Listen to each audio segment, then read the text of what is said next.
Hello, everybody, and thank you for coming to this. This is part sort of meditation on ungrading and part angry letter to my colleagues, and I've been realizing that it's quite United States-centric, and so I'm grateful that you're here, and I hope that some of it is relevant. I hope that these problems don't show up in your institutions.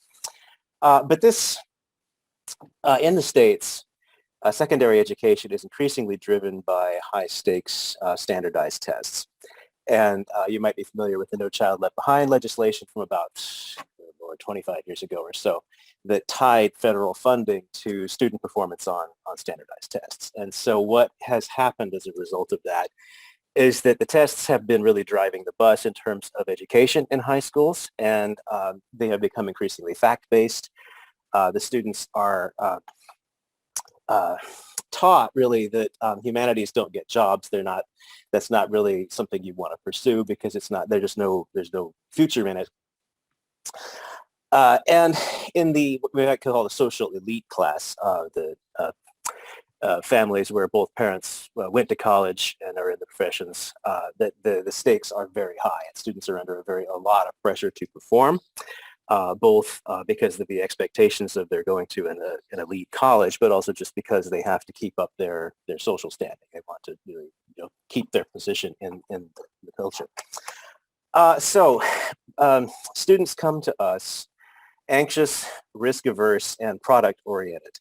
And they're really looking for the shortest path to the right answer, and they increasingly see in college as being something of a credentialing process, which of course is the opposite of what we're trying to do in honors, where we're really interested in process and trying to get people to take risks and to think sort of more broadly. So I have been meditating on high stakes grading and sort of what these numbers mean and how they affect people. And I've come up with what really kept me up at night was I found myself giving a student 89, and I just looked at myself in the mirror. I was like, "What are you doing? Right? What was so important that you had to shave that 1 point off and keep them from? Because come on." So some of the questions that have been driving me are what does this point represent? What is it? What is it? We have some courses that have 3,000 points total and some that have 5,000. So are those all the same value, or are the 5,000 points smaller than the 3,000 point ones? If you're in organic chemistry and you earn a point, is that the same point that you would earn over in the concert choir, for example? Things like this, again, have been keeping me up, and that's how I've kind of come here. So let me go ahead and put up this. Basically, this grew out of my teaching philosophy, and if I can show that, there it is. I have been enormously influenced by this book, Becoming Who You Are, by Father James Martin. And he himself was influenced, as you can see with a large photo there, by the Trappist monk, Thomas Merton. And so really, I've come to see my position, particularly in honors, but really in all of my classes, as sort of the springboard that gets students from where they are to where they want to be. And so I do a lot of thinking about the false self and the true self, and how I can help people sort of get from one to the other. And the problem with grading systems, again, is that they emphasize that product orientation, and it really doesn't help.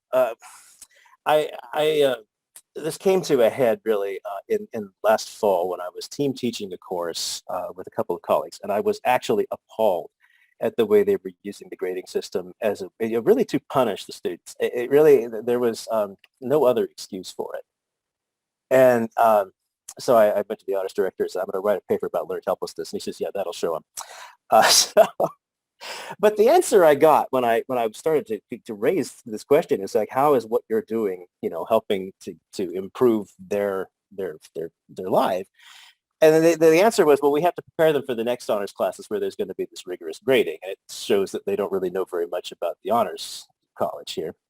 And also that they're going to be, the university is looking for increased academic rigor. And that was sort of our, the ace in the hole. Right? We got to increase the rigor. So we got to bring those grades down and really show students who's boss. And I've really come to find that I think academic rigor is more of a product of finding the appropriate challenge than it has anything to do with grading.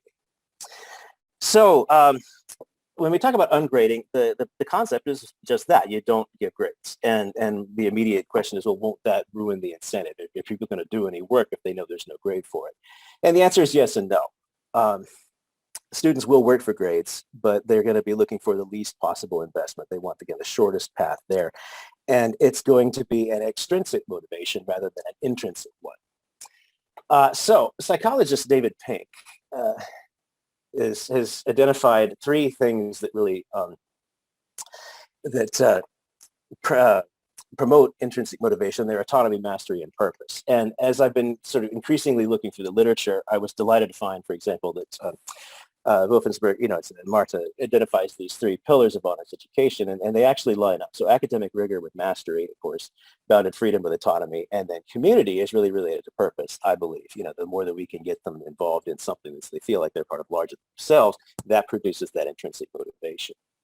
Daniel Pink also cites Teresa Amabile, and she actually talks about 6 different things, talking about challenge, freedom, and work group features that certainly, again, align with these concepts of autonomy, mastery, and purpose. But she also adds resources, that there have to be appropriate things for the students to work with, of course. Supervisory encouragement. She's thinking in a business environment, but certainly that does cover my role in this, that they feel supported all the way through.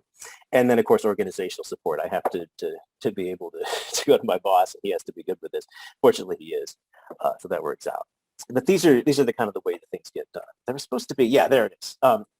Pink also talks about, grades. When he talks about using rewards, this is kind of when they work and when they don't. And so if we think of grades, again, as being this kind of extrinsic motivation, there are times when that's appropriate. He says if the task is mostly routine and there's nothing you can do to make that more interesting, that's when those become appropriate. But he adds a couple of writers on that. First of all, you have to explain why it's necessary. You have to acknowledge that this is really kind of a routine, boring thing to do. And then allow them to do it in their own way. You can see the autonomy kind of creeping through there. That's about as much as we can put in there. Well, much of what I do in the classroom does not fall into that category. I'm interested in, again, I'm a musician and I'm dealing with STEM majors and people going into business. And so my goal is to show them that music is important in their lives, that humanities do enrich things. And I do a lot of work with creativity. Everybody in my classes make music in one form or another. And so really all of that upper branch of this tree, that's not part of what I do. And so down at the bottom, he talks about, the autonomy, mastery, and purpose. You can tie it into that. And he talks about moving from if-then rewards to now-that rewards. So an if-then, if you do this, then you will get this reward, becomes rather, now that you have done this, here's what's available to you. So I want to walk through a little bit of, this is my assessment policy for most of the classes that I do, and I adapt it to make sure that it's appropriate for the particular assessments. But basically, I grade everything except for the summative assessments pass-fail, so that I like to have some acknowledgement of how much they've done and what they've done. But the main focus of the grading for formative assessments, the things that build up into the summative assessments, is the dialogue that we have about the work. And then, as I say, when they've mastered the skills that I'm looking for them to develop, then I start grading for them. And when I'm working in the class, I often talk about, if, for example, you're learning Olympic weightlifting, that's a very difficult, complicated thing. A lot of things have to happen faster than your brain can actually process them. And so if you're getting a grade the first time you pick up the barbell, what does that represent? Right? How is that meaningful to give you a grade? You got to actually figure out how to manage the thing first. Then we'll talk about how you're doing. So that's my goal there. And I use critical reflections to help bring things together. And actually, we do that weekly in some classes, but certainly for the midterm and the final. And those have replaced my midterm and final exams. I think his name is Jerome Stossel. I might have that wrong. But he was the one who really outlines how ungrading works. He actually allows his students to grade themselves. And I have done that in the past. And I've found, just as he did, that whenever I had to make an adjustment to a student grade, it was usually up. that they tend to be much more difficult on themselves. But it is effective. I'm not. I'm moving away from that now, but that's how it's an interesting experiment. Okay. Cool. I also, by the way, grade everything on a 10-point scale, and that way it doesn't really represent. The points are not something that have intrinsic value, but they just represent sort of where things fall on a scale. And I figure 10 points is plenty because everybody knows what those grades are. If you get an 8, that makes sense. Everybody knows what that is. And we get away from that 89 business where they're right on the track. Okay. Cool. Also, if you wonder about the no failing grades lower than 5, that's because 0 grades skew the average too much. And so I always give people the highest failing grade possible, and that keeps their average kind of where it belongs. As we go forward. That's less important now that I'm not using as many numbers, but that's why that is. Okay. Cool. I want to talk a little bit about Honors 1103. This was the team taught course that I taught in the fall, where we had difficulties with agreeing on the grading system. This is, as I say, a team taught course. There are 3 of us teaching it, and we have 3 sections. And so the first, 2/3 of the course, more or less, are the students rotate between each of our sections. So they'll spend about 7 sessions with me. They go off, and I call their instructor B, so we don't, I don't want to get anybody in trouble. And then they would go off to instructor C. And then when they come back to me, they write this synthesis paper talking about all the things we've dealt with. This is a class about working class protest culture. And my section deals with country music and Southern rock and all the, heartland rock, things that really represent that demographic. When they go down to instructor B, she talks about Mary Martin, the Victorian novel, about that situation. And then instructor C is a historian, and he talks about blacks, communists in the 30s. Okay. So my goal, again, it says we have to write a unit paper but I changed that into a song and a narrative. I wanted to have some sort of creative aspect to that. And so the song is supposed to represent the perspective of the white working class, whereas the narrative is the research piece. That's where they do research into the issue that they're going to write the song about, and they have this kind of a commentary on it. My goal, as I mentioned, is to foster creativity. I also want to foster empathy. The white working class is one that I chose deliberately because it is particularly despised by the elite class, which is where most of our students come from. And I wanted to create a kind of a challenge for them to see if they could really kind of perceive the world differently. And so each of the things in that far left are things that are intended to kind of get them out of themselves. And the peer introductions, for example, not only do they have to sort of introduce someone else and talk about their experience, but then they get to hear themselves filtered through someone else's perspective. So again, they begin to see how, again, there are other viewpoints. They talk about what empathy and justice mean for them. They create a persona of someone in the working class and so forth. On the creativity side, these are all things that go into writing the song, and we use the free digital audio workstation Soundtrap, and so the beats and loops are just to get used to working with that. Many of these people feel like they are just not creative people, and so the collaborative slam poem is a way of getting a piece of art made where there is really no way to fail, right? If it's bad, that's even better, right? And then we go in through that. And then finally, the academic skills, that's where the research comes in. We've got selecting which issue for the white working class they're going to deal with. They've got to go through all that. Okay. So that's kind of how mine sets up. And let's see, none of these are graded. All of the stuff in the green boxes are graded pass, fail. And then the song and the narrative, that's the summative piece. That's the one that's actually graded there. Okay.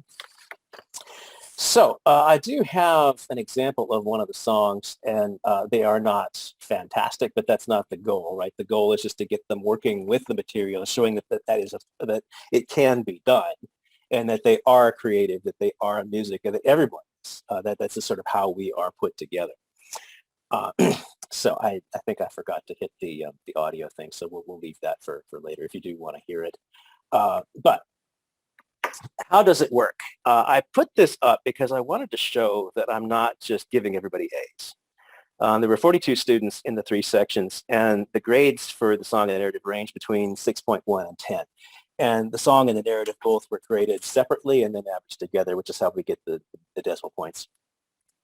And the 6.1 and the 6.5 were basically people that did one but not the other. Is essentially what happened there. And then we got the one perfect score, which is from the first rotation. I was still kind of getting my feet under me. The average score was a 9. It was an A, but you notice the most common score was actually a B. So again, there were actually criteria. There was a rubric that students had to follow and that I evaluated against. We did a lot of peer evaluation on the earlier drafts to make sure that things were on the right track. And we did, again, everything possible to get them over that finish line with the strongest possible grade. In the course evaluations, we didn't really have any criteria that fit what I'm looking for. They don't talk about creativity or empathy or any of those things in the official High Point course evaluation. So I pulled out 3 questions that I thought were the most appropriate. The degree to which the course assignments helped me learn, the degree to which the course helped me think critically, and the degree to which the course strengthened my writing skills. And the blue bars represent the responses from the course. They're okay, but they're not great. And I think they are skewed low because the students filled out one evaluation for all 3 sections. So there is some reflection of my colleagues there. So to offset that, I have 3 other honors classes that I taught in the fall and the spring of, around that, but which are on different academic levels, but use the same methods of, having a big project that was broken down into little pieces, all of which were graded with pass-fail. And you can see the numbers go up a little bit. I'd like to work on those a little more. I think part of the reason that the writing is as low as it is, as consistently as it is because my goal is to convince the students that they already know how to write. And so I don't do the kinds of skill-building writing exercises that they're used to, and I think they just don't recognize, that their writing is getting better, but only because I'm trying to get them out of their own way.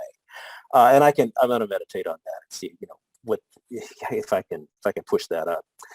The qualitative data, however, is a lot more encouraging. And this first question, he pushes us to not to be afraid to fail. That right there, I succeeded. That's exactly what I wanted them to do.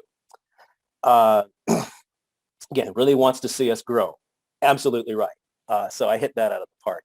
I like the open environment, and then the same thing about I felt supported. This one is a little angry. Help students through the material rather than working against them. And again, that's a statement about my colleagues in the class. And again, I don't want to go too deeply into that, but they were quite put out by the way they were treated, the other instructors, and it put me in a great light. In the other classes that I've taught, I've got one class here on each level of the honors. Again, just to show sort of the student response. I really like this one here, the not grading something for quality. This is true. Oops, sorry, let me go back. Allows us to focus on learning rather than trying to get a good grade. And I hope that is the point of an honors class. I don't want people to worry about the grades. I want them to worry about the learning. In 3603, created a safe and fun environment. And I love this. I wanted to put in the effort into discussions, right? So again, taking away that if-then grade didn't take away the motivation. In fact, it increased it. And that's what I'm looking for. And then, of course, my seniors, please keep grading like you do. And then we get the wonderful run-on sentence that always learn more because I feel less pressure to perform well for the grade. And then I love she says I can sit back and relax and enjoy the assignments. I don't think anybody's ever said that before. But again, there's that focus on the learning rather than the grade. And that's what I'm looking for there. Okay. Cool. I put some resources here. Oh, it's Jesse Stommel. Okay, I always get that wrong. But Stommel actually has written several articles about ungrading on his blog. How to ungrade is a kind of a good entree into that. He has many more that go much more deeply into the science of ungrading and the psychology of it than I have. Ashton and Pink are rather more pop sci books, but they do cover a lot of material and they put it very clearly. And they all both cite Teresa Amabile. Which is spelled Amabile. It's probably pronounced Amabile, but And then I put Marca down there. So I had hoped to make this a little bit more interactive, and I have not talked the whole time. Fantastic. So let me get rid of this share. If I can do that like that. There we go. So I wanted to give you an opportunity to talk about, think about some of the summative assessments that you give. Is this the kind of thing that you could use in your system and what that might look like? So I will stop and just let some other people talk. Yes, thank you so much, John. It was very interesting. I see that Jacqueline has a question for you. Jacqueline, if you would like to, you can unmute yourself and you can turn on your camera and you can just ask your question to John. Okay, so if you don't mind, since I have been up since 3 a.m. my time, I'm going to leave my camera off. But, you know, I'm still vanity and all. But what I was curious about, so first off, I love the topic. I love what you're doing, and this gave me a lot to think about. I've been playing with specifications grading in my first year seminars. So, you know, mostly I'm administrative, but I teach a 1-credit seminar on creativity for my freshmen. And I have found over the last couple of years that specifications gradings, which has some similarities, and I'm kind of thinking about the differences here. But I've seen the same thing where they do so much more work than is actually required. And it's so much better quality than would have been bare minimum. So you think, well, if they just have to pass each thing, they won't bother, but they do. But the reflections are amazing. And so again, I'm wondering, have you looked at specification gradings? And if so, have you thoughts on the differences or similarities of that versus what's being called ungrading? I'm not, I mean, I have to be honest, I'm not sure I understand what that is specifically. I'll have to do a little more research.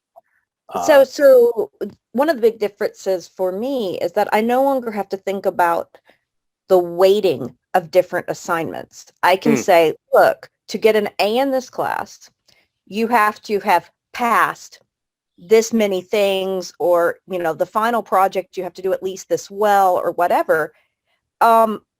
The onus is on me to make sure that those items are actually valuable, that they're teaching the students things. You know, that's on me. And that I have to tell them to trust the process, that if they do these things, they will learn, and that they don't have to stress about making any one thing, even the final project, perfect. They just have to pass it. And I think we're on the same page there. Oh, I'm sorry, go ahead. They get a table of, here are the requirements for an A, and it's this number of passes or whatever. So there is no math. I never have to say whether something is a 9 or a 10 or an 8. Is it good enough? I have found that so freeing in my grading too. Yeah, I think we're in the same place, more or less. That's, you know, I do put, I think I express it differently, but that's essentially what I want to have happen, is that these are the things, and yeah, they have to be meaningful, right? And I've dropped things because they don't seem to work, right? They don't help people. So then why do it, right? But yes, and I totally agree. If you want people to be creative, the last thing you want to do is put a grade on it, because that just shuts everything down. And I want them to, you know, a lot of times I'll tell them, if you can't write something good, then write the worst possible thing you can. I want the ugliest, nastiest song you've got. And I also tell them, if you think I'm going to hate it, then you absolutely have to do it. And the quality of the work just goes up marvelously. Well, I will look into that. It sounds like, again, we're kind of on the same page. And yeah, I love it. Okay, great. Bram also has a question. Bram, if you would like to, you can unmute yourself and turn on your camera to ask your question. Yeah, well, it's basically what I stated. You mentioned self-grading in passing, and that you had experience with it, but now are moving away from it. So I was curious to hear more about it, why you're moving away from it. And yeah, I don't think there's really a problem with it. And I think the reason I moved away from it was just so, honestly, I'm not sure. It might have been just because I was sort of playing that I was using the system my colleagues were using. I had to make everything I was doing look like it fit with what they were doing, at least. And that might have been why I dropped it. So there was some process that it looked like I was going through that was calculating that grade. So again, it was just purely probably practical that I did that. Because I've had very good results with it. It's very easy to write a reflection question that says, you know, how well did you meet the objectives? How hard did you work? Where was your best work evident? and then they see the handwriting right away, and as I've only had to adjust the grades up. Yeah, cool. Thanks. So I also have a question for you, John. So I am really interested. How did you convince, well, your High Point University colleagues of your idea on ungrading, and how did your colleagues react to this idea?